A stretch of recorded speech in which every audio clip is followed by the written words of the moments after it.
All right, everybody. Welcome to the Hoops Rehab Show on a Monday night. And we back. How you doing, Eric? Woo, I'm good.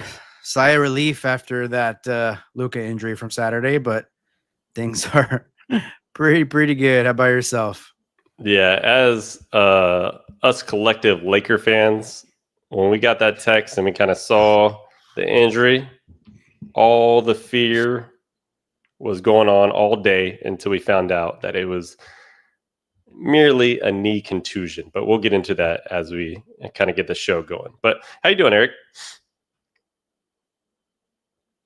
I'll mute that for a second. Doing pretty good, man. Just another day in paradise, ready for this show. Everything's all right on your end? Yeah, man. I had a good weekend and ready to kind of get some of these topics going today. But Yeah, as always, some good stuff. Yeah. As always, everybody, I am the Game Injury Doc, a.k.a. Dr. Evan Jeffries. On my right is Eric B. Mack. We are the host of the Hoops Rehab Show. You can find us at our handles here. That's on all social media channels.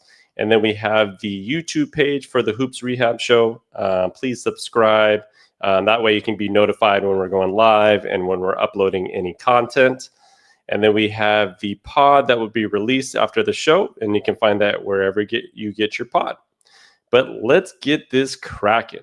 So we had a big scare on Saturday when Luka was playing for his national team, Slovenia, and he had one of his players run into his knee and went immediate pain, kind of clenched his knee. He was able to walk on his own power and kind of go to the locker room. However, he did not play again in that game, and there's speculation if it could be a major injury. Luckily, we kind of, on a sigh of relief, we found out that it wasn't a major injury. It was merely a knee contusion. But Eric, how did you feel when that first happened? I didn't expect on a Saturday morning in August to have the Lakers season flash before my eyes. I'll tell you that. Saw all over social media, Luka down, limped off the floor. And then I saw the freak accident, and you're just like, oh my gosh, like, of course this happens. And yeah, obviously, luckily, great news in terms of the severity of it. But nonetheless, it was still for a few minutes or 30 minutes or what have you. It was like, damn, I hope his knee's doing all right. How were you feeling at that time? Oh, man. I was pretty much just like, it's a wrap city, like immediate, like if this was a big injury and like, for example, we just lost him for the season. I mean, any hopes of anything is all out. And then everything starts flashing through my head. What does LeBron think? Is LeBron just demand a trade because everything's all over? Like everything could happen. But luckily, crisis averted. But that begs the question. Should Luka be playing for his national team in the Euro Basketball Cup? Is that something that we should question whether or not he should be doing? And where do you kind of stand in terms of that? I guess first off and foremost, I mean, he did escape, looks like major knee injury, but in my eyes, I may seem kind of cruel and maybe not, patriotic for, your particular country that you're from. But I just feel when you do something like this, this is what could potentially happen. And I think his allegiance should sign with the Lakers. He just signed a huge contract with them that they offered, and he, of course, accepted. And I think it's great for a player to do that. I think all players should have the chance to play in the Olympics and play in the World Basketball Championships. And Luka's done all that. So he did that in his early and mid 20s. In my opinion, I wouldn't be sad if he just decided to kind of stop doing that. I'm cool with him being out there, being there for his country, his fellow teammates, being a supporter on the sidelines. But I think it's come to the point when you see something like this happen that it's like, hey, you know what? Maybe I shouldn't be out there obviously potentially avoid something catastrophic happening like it did. What about yourself? Kind of where do you, I guess, there's the hindsight and everything, but where do you stand with this? So I actually stand on the side that he should be playing if he's healthy and capable of playing. Shit, man. Injuries can happen at any time. He could be in practice. He could be playing in the gym. He could be playing in and some just warm up game like Klay Thompson when he tore his Achilles, right? Like it could just be anywhere. So my biggest thing, and you know how I stand, where I kind of stand with like load management and players not playing when they should play. I think it's a good thing. He's a 26-year-old kid. Like, let's just not. He's not 36. He's not 38. Right. Look what Braun did last year. He played in the Olympics.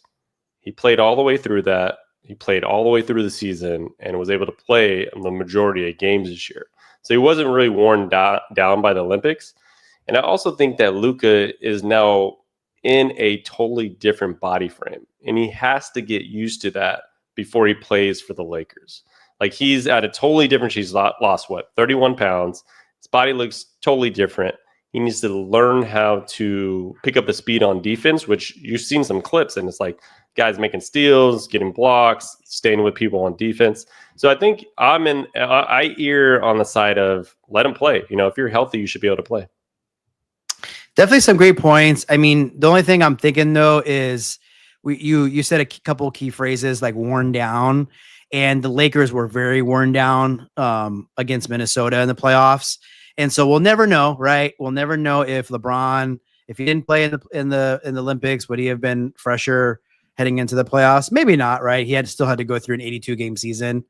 And then Luka, we need him to kind of carry the load in an 82 game stretch. So I do see your side of it. I just think that when you think about like the injury possibility, which again can't happen at practice, but I feel like, of course, I don't have the numbers in front of me, but I feel like a lot of injuries tend to happen in games.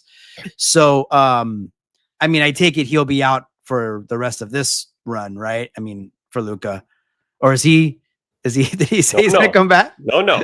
He's playing tomorrow in the friendly. It's not even the Euro tournament yet. He's playing in the friendly tomorrow against, believe, Germany. I got to look back on who they're playing. But yeah, I believe he returned to at least practice. He playing against Great Britain tomorrow. But yeah, the tournament hasn't even started. So we're looking at the only thing is I got to look at how long this tournament is, but we're going to be going through obviously the end of August, probably early September. So he's only going to get off maybe a couple weeks before training camp really starts. So that's the only caveat, that he'll be playing, some minutes and kind of leading up into training camp. But for me, man, the more you play, the more your body is used to it. I think he'll be fine to understand where his body is now compared to what it was like in the past. Yeah, I mean, obviously you've definitely been with the mindset and spearheading like the going against the load management, and the more active you are, the kind of better you will be long term. And I think for this particular run, like I just don't want to hear December, January, like, oh man, like, Luka had a long summer because he played for his country and, he's tired or what have you. And because that happens a lot. And so he is 26, as you said, and he should be fine. And I doubt he would play if he had any doubt in his mind his injury wasn't healed. But I sure hope so, because it obviously could have been bad. And kind of to pivot to the injury, I'm assuming something like that could have been bad, right? I mean, was it just did he get kind of fortunate there with the mechanics of it, or what did you see? Like, what kind of kept it from being a big injury in your eyes? Yeah. So the first thing I really noticed is that his foot wasn't fully planted when his teammate made contact. So he was almost lifting his foot above. So typically, like if you ever see somebody like get their knee rolled up on them, or get somebody that their leg rolled up on their knee, if their foot is planted, that means their knee can't kind of get out of the way. And so you'll take the full force into the knee, which could potentially tear your ACL, cause a bone bruise, anything in those lines, or like those MCL injuries where somebody's coming from the outside to the in, and then you get the inside ligament that gets injured with that. And so that's the first thing I kind of noticed. So I think that's what saved his knee. And then, merely they just said knee contusion, which is basically going knee to knee against somebody. So in my opinion, he got pretty lucky because he was able to move his foot quickly right before the impact happened. Wow. Yeah. Great information. Because that seems like it's a little bit fortunate, and maybe he just, I don't know, last split second saw the contact coming, maybe moved his leg a little bit, which didn't cause, I'm assuming, the leg to be kind of locked, and all that weight of a basketball player, it could probably do damage. So, we see knee to knee injuries often, and it looks bad and they're really hurting, and you're like, okay, phew, it's just knee to knee. But I guess we may know our answer because he's going to be potentially playing. But do you think this is something that could linger, a little longer than one would like? From what they're saying, it typically shouldn't. So you think about like when somebody goes knee to knee in a game, right? And it's like immediate pain, and you see somebody just like thriving, just writhing in pain on the floor, and then they kind of get up, move around, and run around, and they're doing okay. Right. That's typically you're able to kind of get through it. I think obviously they erred on the side of caution with this because they're not going to send him out there and not check his full knee out completely. So I think, he could be sore the next day and the following day. But if he's already at practice on Monday, then he probably shouldn't have any problems playing. But if he has any ounce of pain when he is playing, he should definitely be sitting out. Yeah, I hope, because I think any sign of discomfort or pain, he should. But that's good news. And I always wonder how much your pro team or NBA team meddles in this, I wonder, obviously they probably check up on him, and I wonder if they encourage or just, someone to sit or someone to kind of keep playing. And that's something that I always kind of wonder what happens. We saw with Kawhi last year, remember he was on the Olympic team, and it just, all of a sudden he just wasn't well enough to keep playing. And so I do wonder what the Lakers brass kind of thinks of all this. Ain't no doubt that Rob Pelinka put in the fastest call to whoever he can get in contact on that Slovenia national team immediately when it happened. I mean, that's your prized possession. Just game extension. Can pay him over $50+ million a year, right? So yeah. I don't doubt that he called him right away. But I don't think the Lakers have, I don't know. It's a good question. Do they have the ability to say, hey, it's not like he's our property, but this is our player. Right. We don't want him to play. I don't think they have that real ability. I think it's up to the player discretion. It's not in their contract that they can't play for their national team, right? There's some contracts where, you can't ride a motorcycle, things like that. Yeah. Even skiing, snowboarding, things that you can actually get injured on.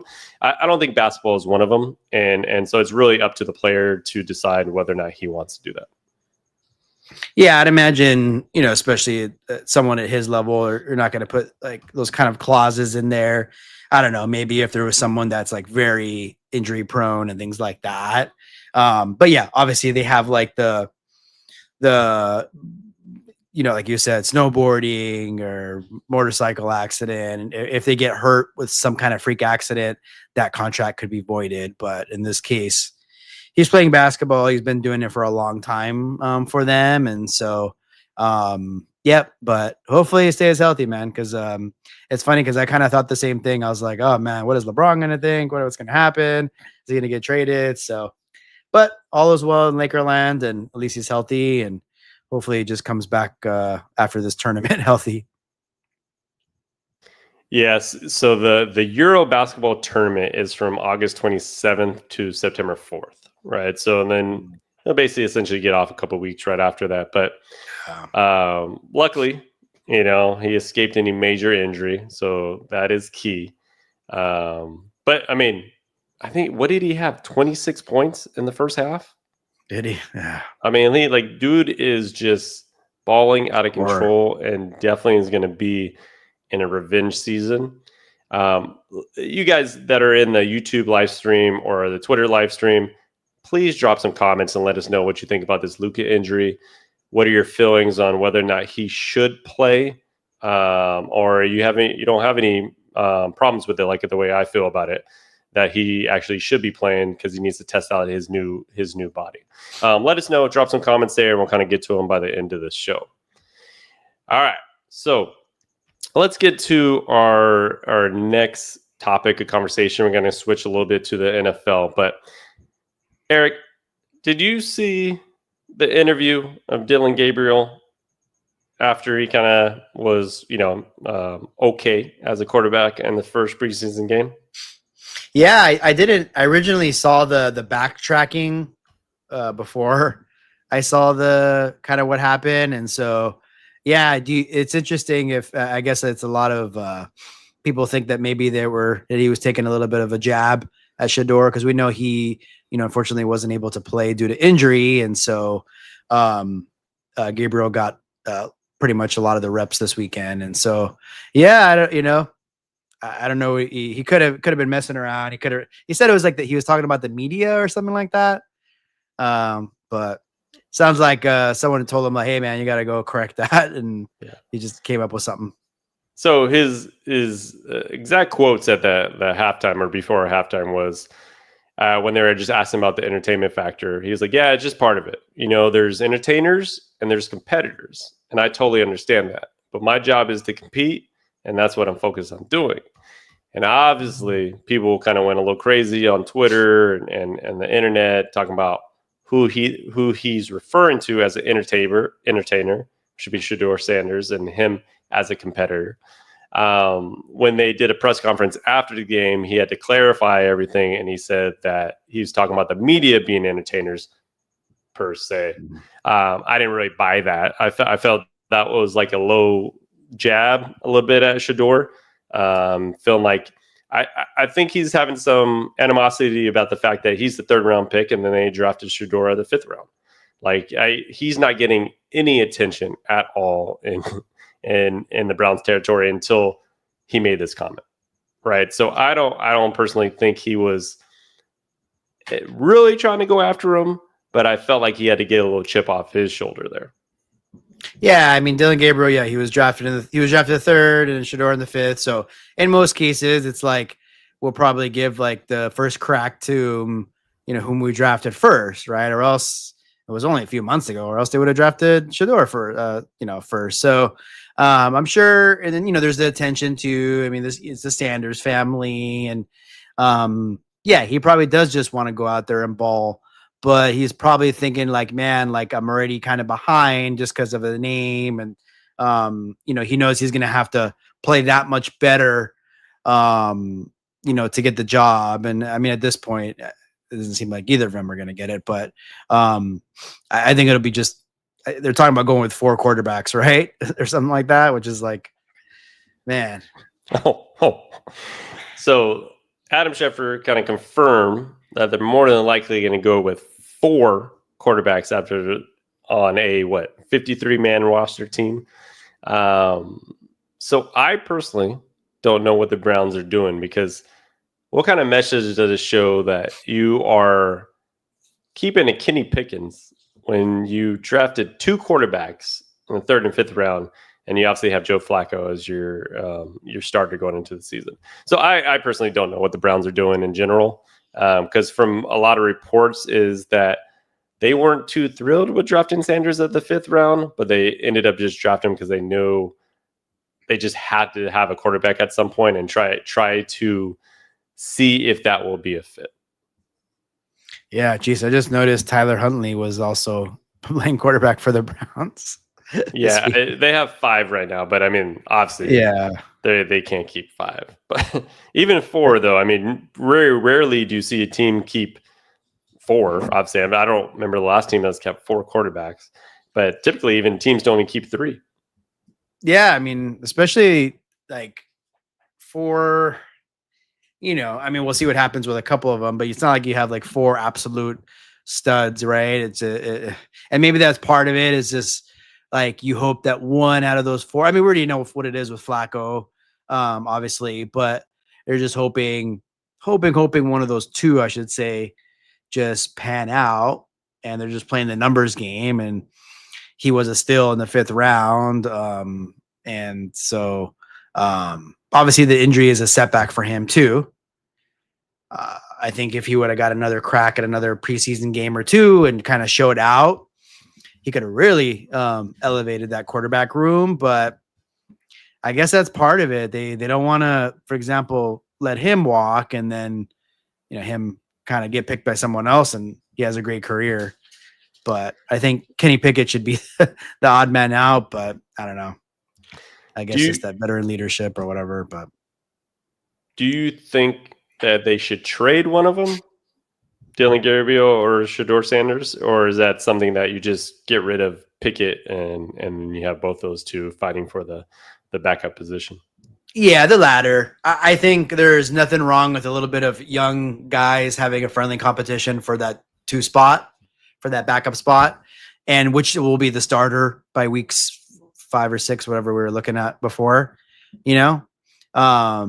Flacco's obviously a Super Bowl champion. He's done some nice things in this league, and he's just kind of hanging around. And he's like I think Flacco is like a perfect like backup where you need him for like a week or two, and I think he'll produce. But as I think we've seen it for years now, if he's like there for game after game, the longer he's out there, the more teams kind of take care of him. And so to answer your question again, I think you got to go with Flacco and then the two draftees. Okay. Now, how many games does Joe Flacco start for the Cleveland Browns? I forgot I'm going to go through the schedule really quick. Did we do that? Was this that we saw him like? Oh no, I think there was somebody else that we were looking at. We were going through a little bit of that. I don't think we went in full in depth with the schedule there. Yeah. So let's see. So the Browns, right? Oh yeah, that's right. Because we talked about their defense a little bit. So they got Cincy, Baltimore, Green Bay, Detroit. That's their starting 4 games? Yeah. Goodness gracious. That's 0-4. 0-4, yeah. So I figure you want to I think there's 2 games that I'm looking at because I think you want it to be at home. I think you want it to be like, for example, so week 5 is home against Minnesota. Then they play at Pittsburgh. I don't think that would be good. And then home against Miami. So I'm thinking maybe a home game either against Minnesota or Miami. I think that's where we'll see one of those 2. Yeah, I'm on about 4 games because if the Browns start 0-4, there's no doubt that Shedeur Sanders is going to start that 5th game against Minnesota because 0-4 is pretty much wrapping up your season there. Yeah. I think so. I think there's some teams like where you're kind of going with the veterans, like same thing as with the Giants, Russell Wilson, same kind of deal. I think he'll have a little bit more runway, a little more slack there.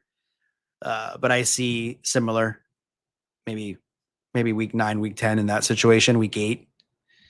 Because Giants have a brutal schedule. Not that we're talking about the Giants, but they have a real tough schedule. So I see that happening. And it just does happen, right? When you draft a player, sometimes they start right off the bat. And sometimes you have a veteran presence and they start for a bit and the inevitable ends up happening. Yeah, I could see that with the Giants because Russell Wilson will probably just get the inaugural starts in the beginning and then he kind of has been slowly fading as the season goes along. And Jackson Dart has been looking pretty damn good in preseason. I know it's only preseason, but you can see why they drafted him with their 1st round pick. That he has. Yep. No, he's going to be a good one too, I believe. So, but I just from like a NFL fan and just drama, and I hope Sanders does get a crack this year just to see how he does, Oh, there's no doubt. Like even as Browns management and owner, they know if their team's doing bad, the only way to get revenue, fans engaged, ratings is probably to start Shedeur Sanders. Simple. So we'll probably see it at some point, obviously in the season. If you could put a bet on that, which I think you can, That's a pretty high bet, in my opinion. High probability. Right. So let's get into our third topic, and that's Sophie Cunningham was injured, kind of similar to the way Luka's was, but this was a little bit more force into her knee when one of the guards, I found her name, Barkley, right? Let's see here. Yeah, Bria Hartley. Girl that ran into her? Yeah, so Bria Hartley ran into her knee, and it looked like she was just in severe pain, clutching her knee, using the other leg. She was just like kind of rolling all over the court. They haven't really reported what her knee injury is. So that actually, for me, is a good thing, because if it was a torn ACL, you probably would have known that by now. Based on the video, you can see it's kind of grainy to see where her knee was when she got hit, because there's like a player kind of behind it, and so it's kind of hard to see it exactly. But those are cases where you could get an ACL injury with it, especially if there's a little bit of rotation with the force. I would say that more than likely it's not, but you would probably see something like an MCL sprain, which is the inside ligament, and based on where the impact was. Or she could have more like what we call like when you get into like hyperextension because of the force. So you can cause like a joint capsule injury or like more of a bone bruise, which is super painful as well. But what were your thoughts on that play? Yeah, it looked painful for sure. Indiana Fever obviously have a couple big injuries right now with Caitlin Clark. And so it was, I guess it was a little different from Luka in terms of it was not her teammate that fell into her. It was just kind of, I mean, in my opinion, a freak play. I know, I guess some may see it otherwise, but I know anytime you kind of fall and you go low, bad things happen. And so, yeah, I would imagine if it was like a torn ACL, for example, we would have heard by now. It usually comes out at least by like the next morning or something. And so, yeah, it's I'm sure for the Fever, the last thing they want was another injury, and it's a tough play. I mean, I know like you fall and you can kind of see what's in front of you, but a lot of times you can't control where you fall. But what about you? Did you see any kind of dirtiness in that play? I don't know about you, but did you see the picture of when she was kind of still standing? Sophie Cunningham was still standing, but clutching her knee. And then you have Bria Hartley that's on the ground smiling. So either the cameraman got an unfortunate random picture, or there's some intent there. And I wouldn't say that she's purposely trying to do that, because obviously she was falling. But what I would say is typically you're not smiling after somebody's injured like that. Usually you're kind of giving like the emoji, the one that's kind of like, sorry. So what were your thoughts kind of when you saw that?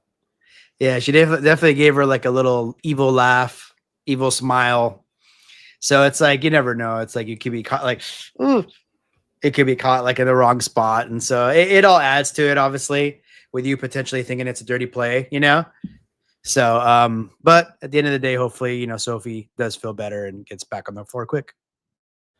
Yeah. Hoping for her and not to be a severe injury, because the Fever are going through it with their injuries. Obviously, Caitlin Clark is not back yet, but they are in 7th place and still in playoff contention. So hopefully we can get healthy here and get Caitlin Clark back.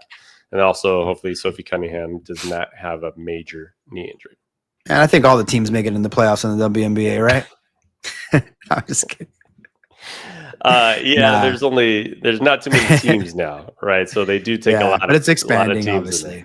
It is expanding, and hopefully we're going to get a little bit higher amount of teams, so they can get a little bit more parity with the playoffs and stuff like that. Balance, players spread out a little bit more too, and instead of having a couple of dominant teams. But I think even probably how do you know the record the Sparks have? They're probably in the playoffs, just knowing how many teams. They've been playing better though, so let's see what you got to give. Balling out. You got to give some LA love there. All right, so we're gonna get to our last topic, which is Matthew Stafford returned to practice today, and actually the first practice that he's had since training camp started. So he's been obviously dealing with back pain, and they diagnosed him with a disc injury. I know that he was going to have a workout on Saturday, similar to what he did the previous week, which caused more soreness. It looks like at least that went well, and he was able to practice today. So what are your thoughts of him returning and kind of those chances of him playing? Ooh, the saga of Matt Stafford's back. It's been definitely a tricky one, and it went from really being downplayed to just the further we were into the training camp in the preseason and him not out there, just a lot more questions. And so obviously it's good that he's finally out there a bit and moving around. But it is interesting that for the longest, the Rams really stood on, if there was a game today, he'd be out there. And now it's like kind of pushing back a little bit or not really being committed to saying he's going to be ready. And so I think it's better to have a healthy as possible Matt Stafford in week 3 versus rushing him out there in week 1 and then getting hurt by week 2 kind of thing. But I think it's showing that the injury is definitely a little bit more of a concern than what was led to be early on. Yeah, I mean, it's always a good thing when he returns to practice. My main concern is how the team is talking about it, especially when it comes to Sean McVay, right? So he said we're getting a grasp of this. We're doing everything, and he's doing everything in his power. So they're kind of putting the ball in his court versus trying to put all this pressure on him, because obviously he's a veteran. He's been around the league for a long time, but they're trying to do everything to not kind of aggravate his back. And then when he was asked whether or not he'd be ready for week 1, pretty much McVay said that would be like putting the cart way before the horse, right? So meaning that we're just not there yet, right? Like let's back up here, let him get some practices in. Let's make sure his back is not getting more sore or more painful after he makes throws and goes through some of this contact. My thing is, he's doing these warm-ups without getting hit. Obviously, he's just throwing the ball. And there's last week where he just threw the ball and was sore. So I don't know how he's going to respond after, say, if he plays week 1 of getting smashed or getting hit like 8 to 10 times, or say Houston's defense is pretty damn good up front, right? Yep. So what if he takes like 8 sacks, or what if he gets hit 8 times? How does he respond the next couple of days after that? Is his back worse? Is this something that he's going to have to deal with the whole season? So I'm pretty concerned, because he's just not going to take contact in the preseason or in practice. So his first time he ever takes contact is going to be in game 1, hypothetically. Yeah, definitely. It's one thing to throw around at practice and be out there, but it's another thing to be in a real NFL regular season game, right? And I'm just kind of looking at their schedule. Houston, even after Mike Vrabel, they got Tennessee after. They still play with physicality. And then you got at Philly. You don't have to say much there. And then you're, home against the Colts, and then you're Niners in Baltimore, right? And so it's got some tough defenses with some big boys up front. And so that has to be a little bit of a worry. You got to keep them upright, got to keep that offensive line as healthy as possible. And that's really where we'll see it. Like, is he going to be, at least 80 to 90% of Matthew Stafford early on? And I'm sure like the Rams will take that. But, again, I just see it being one of these things where they really, really can't throw away games, obviously, but they got to be super cautious about when they want to bring him back. Oh, 100%. So let's see how he responds this next week, if he's able to practice throughout the week. Make sure that we're not getting any aggravation of the low back. But yeah, I'm just concerned he's not getting contact. And I just don't know how he's really going to respond when he gets sandwiched in between like two defenders or something like that, right? So Yeah, football's gonna happen. obviously a physical sport. There's no denying he's going to be hit. You just wish he could get a rep or two of that type of tenacity, him having to move and run around real quick, versus kind of probably what he's doing in practice. Yeah. Yep. I mean, I think we know practice is important to get the reps and to kind of show that you're not like, like bedridden or something, right? Or just not able to even get out there at all. But we'll see. We'll see. I know, this weekend was it Aubrey Pleasant, right? Who's like their assistant coach that coached the team. And I know that was like a big worry because he was asked about Stafford and he had not much to say about it. He was like, let's save it till Monday. And so that was definitely Rams fans got worried there, but at least he did come out today and, Coach McVay spoke and things like that. So it'll just be a matter of time. Week 1 is right around the corner. So we'll see if he's healthy enough to be out there. Yeah, for sure. So hopefully, he's getting better, and it was good to see him at practice, and hopefully potential of him playing in week 1. All right, so let us know, you guys, what your thoughts are on that. You can always leave comments on our stream, even when the stream is done. Please leave comments, drop some notes for us, and we'll try to get to those as best we can. All right, Eric.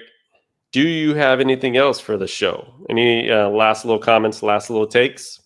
No, man. Just other than like, good show. Pleasure to do it. Thanks for you guys for joining us. And we're almost there. Dog days of summer are almost behind us, and I can't wait. And I'm just still glad that we have some topics of conversation. Obviously thrilled being a Laker fan about Luka's injury that turned out to be not so bad. But other than that, a couple weeks away from the regular season, which is crazy. And let's get it. I know. I was doing some thinking today that, man, dog days of summer is real, but like from September 4th until June, it's just straight football, basketball, which is just crazy to think that it just goes like nonstop until then. And then all of a sudden you just have nothing. Well, I'm not saying nothing. There's baseball out there. And we'll end on that because the Dodgers sweep the Padres. All right. So they did lose to the Rockies today, but it's okay. Let's not talk about that. Yeah. All right. So for the Hoops Rehab Show, we will be back later in the week. But until then, we are out, guys. Peace out.